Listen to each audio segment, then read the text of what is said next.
রাত বাজে 2:30 আর আমি এখন ননদের ছেলের বার্থডের জন্য কেকের জন্য ক্রিম হুইপ করছি।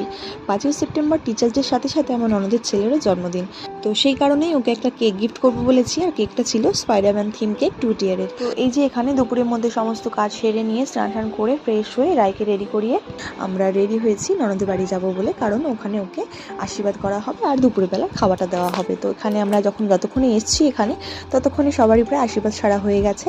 তো শাশুড়িমা আশীর্বাদ করছিলেন, তারপরে এই যে আমি আশীর্বাদ করে নিয়েছি, আর তারপরে আমার হাজব্যান্ডও আশীর্বাদ করে নিয়েছে, আর সমস্ত কিছু ওকে একবার করে চাখিয়ে দিয়েছি, মানে চামচের মধ্যে করে একবারই তুলে তুলে সবই খাইয়ে দিয়েছি। তারপরে ওকে একটা গিফট করেছি, সেটা হলো বার্থ ডিটেলের একটা ফটো ফ্রেম ওকে গিফট করবো বলেছিলাম, তো সেটাই ওকে গিফট করেছি। আর এখানে ওর মামা ওকে আশীর্বাদ সেরে নিয়েছে। তো তারপরে খাওয়া দাওয়া সেরেছি, মানে দুপুরের লাঞ্চটা সেরেছি, আর তারপরেই বেলুন ডেকোরেশন সমস্ত কিছু করে ফেলেছি। দেখতে পাচ্ছেন এই যে বেলুনের গেটটা এখানে করেছি রেডি, এটাও করে দিয়েছি। আমার হাজব্যান্ড বেলুন ফুলে দিয়েছে আর আমি গেটটা